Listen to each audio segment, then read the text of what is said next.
करती हैं, वो जीत के लिए क्या करती हैं, वो अपने आप को और मजबूत करने के लिए उन तमाम चीजों से वो वाकिफ हैं। और हम चाहते हैं आज उनकी भी प्रतिक्रिया आज के दूसरे चरण के चुनाव में ली जाए। और स्टेट हेड की प्रतिक्रिया इसलिए भी बहुत ज्यादा इंपॉर्टेंट जरूरी हो जाती है क्योंकि पल पल की और अंदर की बात क्या है वो बताएंगे।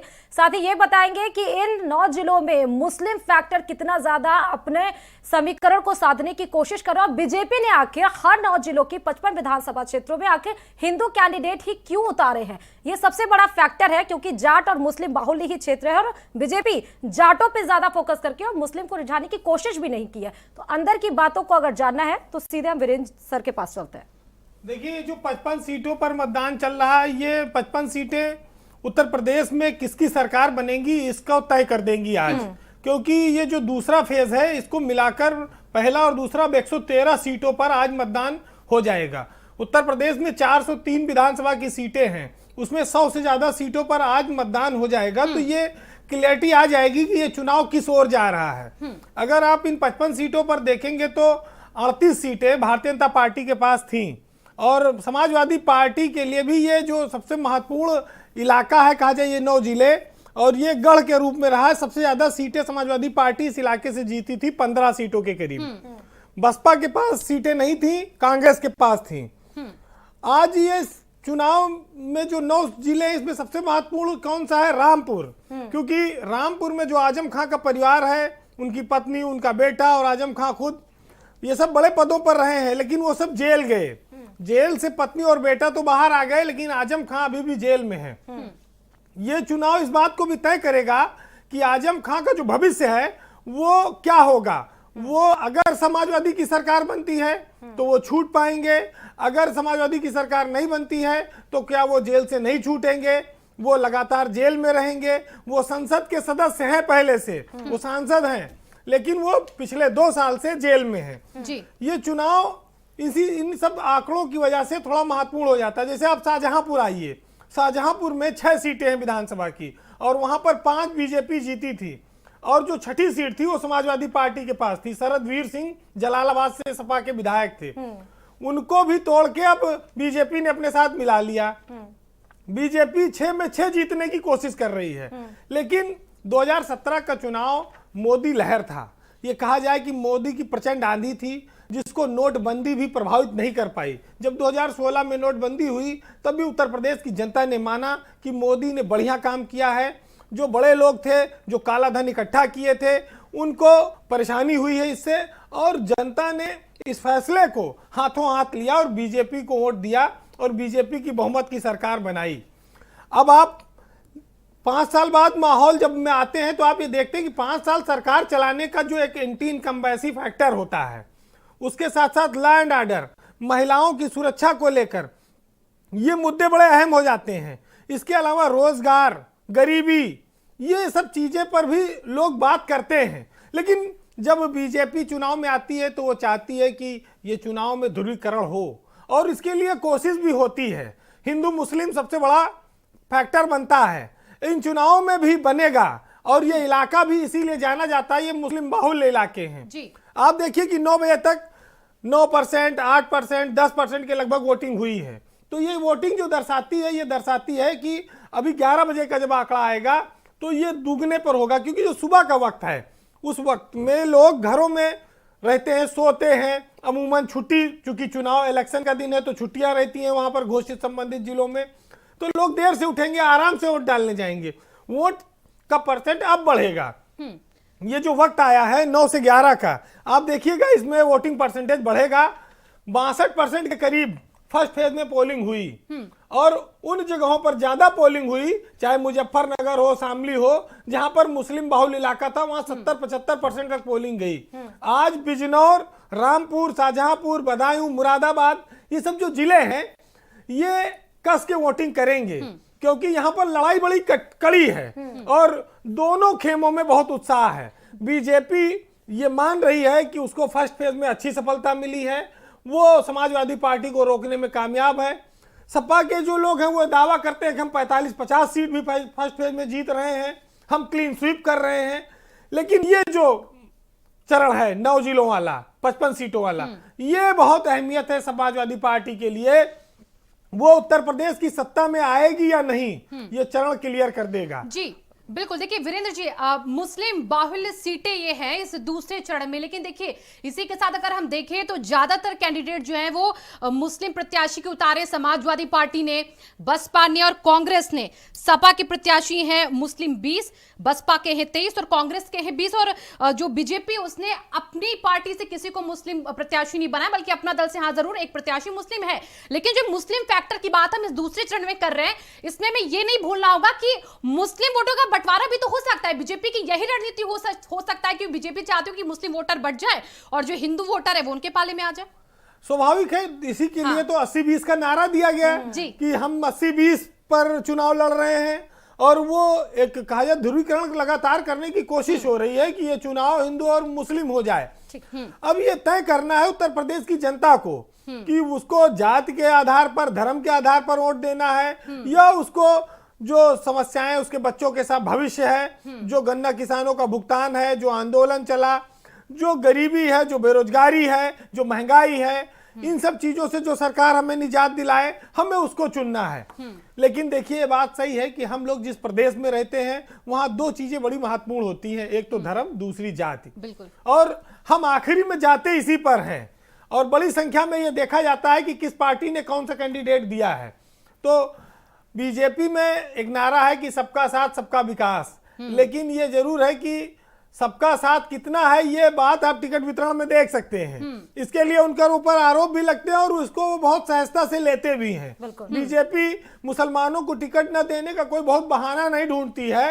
वो साफ तौर पर इनकार भी कर देती है कई बार।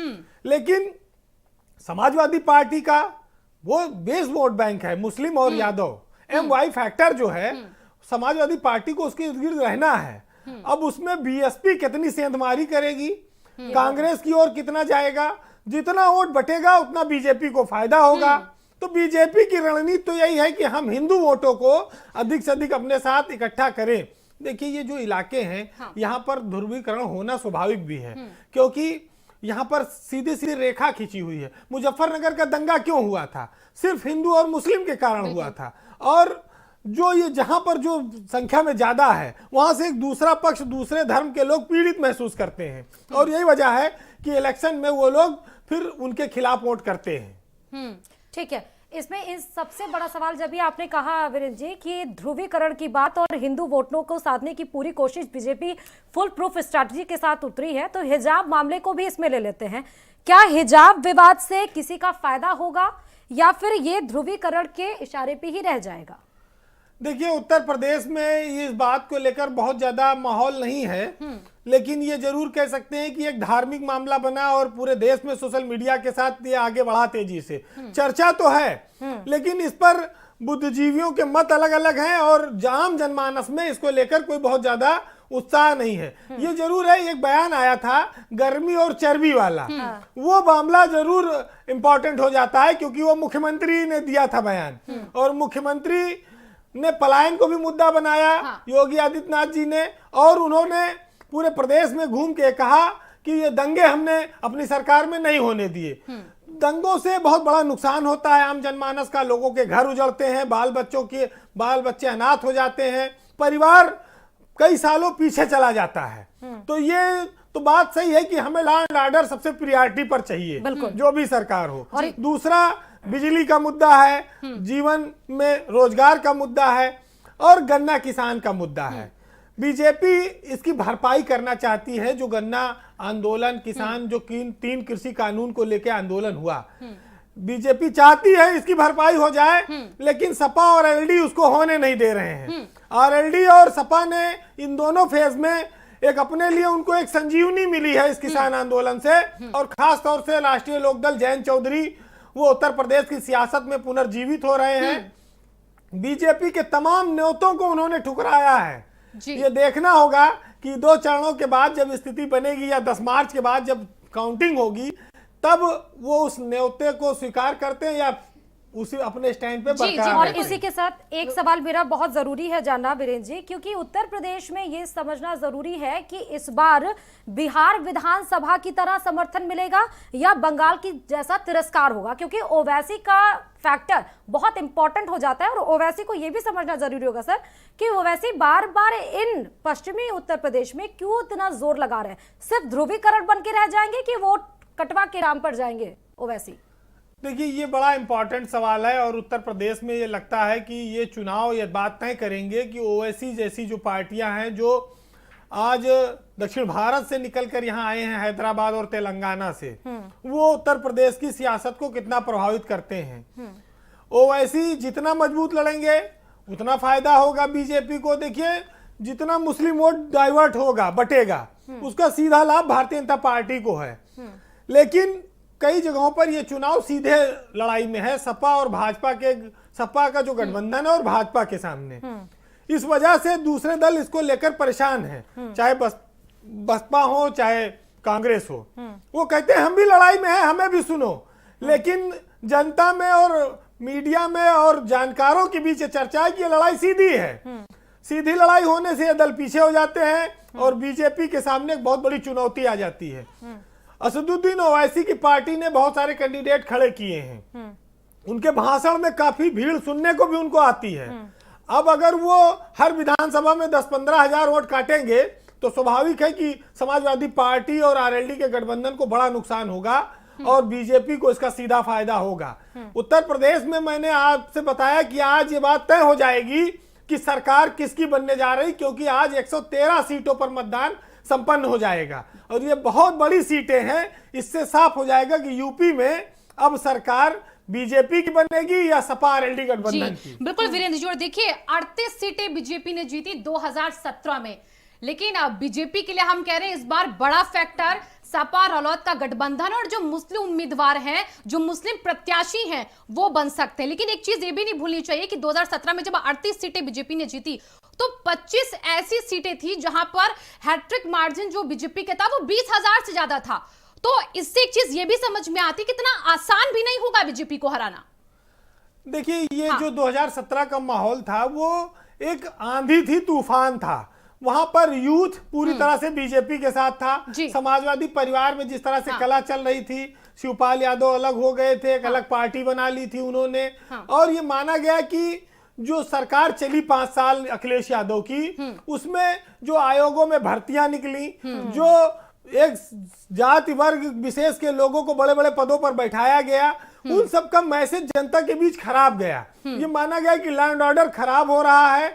ये माना गया कि आजम खान जैसे लोग मनमानी करते हैं और वो सरकार से मनमाने फैसले कराते हैं।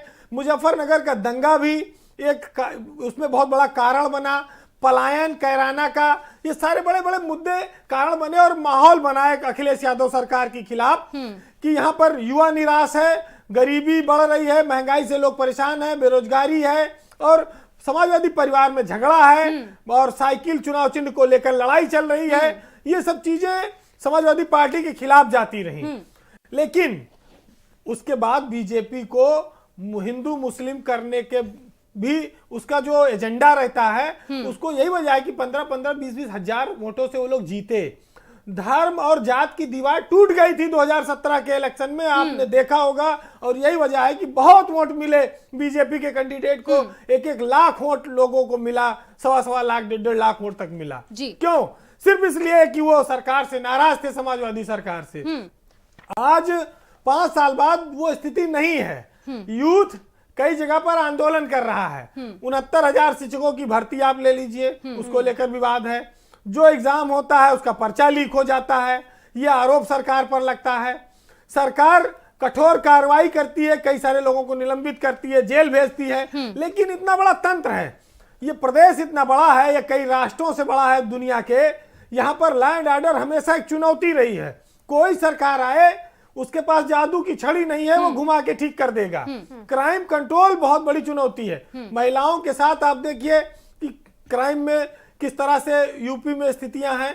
सरकार तमाम कोशिश करती है लेकिन घटनाएं होती रहती हैं। जी, बीजेपी को, शिवांगी देखिए, बीजेपी को ये जो दूसरा चरण है, अगर इसमें सबसे बड़ा डेंट है हाँ। तो वो किसान आंदोलन है जी। और वो मानने को तैयार नहीं है किसी कीमत पर। लोग ये तक कहते हैं कि ये चुनाव किसान बनाम सरकार चल रहा है। हाँ, बिल्कुल बिल्कुल सही फैक्टर आपने बताया कि किसानों की नाराजगी और किसानों की खुशी यहां पर अब बहुत कुछ डिसाइड कर देगी।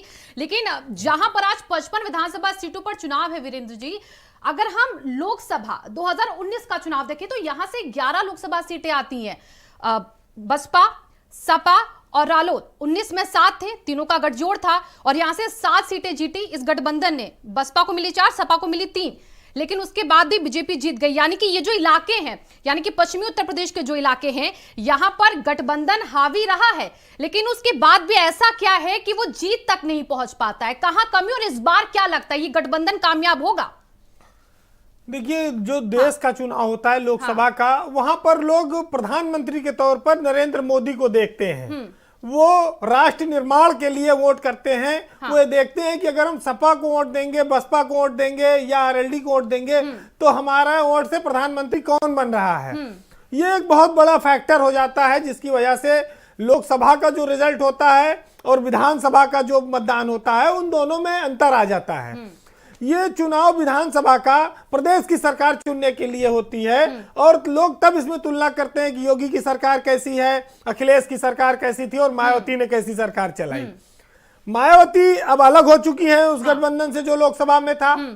मायावती के पास अच्छे कैंडिडेट भी आ गए पश्चिमी उत्तर प्रदेश में। ये लग रहा था कि उतना अच्छा नहीं लड़ पाएंगी, लेकिन आप देखिए बिजनौर में मैं आपको एक बात बताऊं कि मूलचंद चौहान जो समाजवादी पार्टी के नेता थे, कई बार वो विधायक हैं, उनको टिकट नहीं मिला, वो बसपा से टिकट ले आए, वो चुनाव लड़ रहे हैं और वो अच्छी पोजीशन में है। तो समाजवादी पार्टी कई जगह पर अच्छे कैंडिडेट देने में चूक गई। टिकट वितरण में समाजवादी पार्टी बीजेपी की तुलना में सबसे ज्यादा उनके यहाँ पर असंतोष है और इसका फायदा बीजेपी उठाएगी। हाँ। और ये देखिएगा कि ये चुनाव माहौल का है, समीकरण का चुनाव है और इसमें बड़े कैंडिडेट्स बड़े महत्व रखते हैं। यहाँ पर प्रधानमंत्री नहीं चुनना, यहाँ पर लोगों को अपने कैंडिडेट देखने होते हैं और फिर वो जाकर सरकार बनाएंगे, मुख्यमंत्री चुनेंगे। तो हर आदमी के व्यक्तिगत संबंध जुड़े हुए हैं कि उनका विधायक कैसा हो, वो विधायक उनको पहचानता है कि नहीं। जब उनके ऊपर कोई परेशानी आए, संकट आए, टेलीफोन करें तो वो विधायक अब उपलब्ध रहे। राष्ट्र के चुनाव में लोग सीधे प्रधानमंत्री चुनते हैं, वो देश के लिए चुनते हैं, वो देश की सीमाएं सुरक्षित रहे, वहां देश के इशू होते हैं, बड़े बड़े इश्यूज होते हैं। तो हम लोग इस चुनाव को उससे थोड़ा भिन्न रूप से देखें। यहाँ ये देखें कि हमारे व्यक्तिगत संपर्क में कौन है और कैसा कैंडिडेट है। देखिए, इसमें कैंडिडेट बहुत महत्व रखता है। मैं बार बार इस बात को कह रहा हूं और यही वजह आपने देखा होगा कि समाजवादी पार्टी में एक एक विधानसभा में 3-3 बार अब तक कैंडिडेट बदला गया है। हाँ, करेक्ट। और और अब क्योंकि आप कैंडिडेट की बात कर रहे हैं वीरेंद्र जी, तो हम चाहते हैं कि एक एक जिलों के एक एक कैंडिडेट्स के बारे में हम पहले जान लेते हैं कि कैसे किस प्रकार से कैंडिडेट उतारा गया। रामपुर की अगर बात करें तो रामपुर सदर से जहां पे आजम खान बहुत बड़ा रोल प्ले कर रहे हैं, उसी के हिसाब से कंपैरिजन ऑफ अगर करें तो बीजेपी ने उतारा है आकाश हानि सक्सेना। ये वही आकाश है जिन पे आजम खान के परिवार पे 103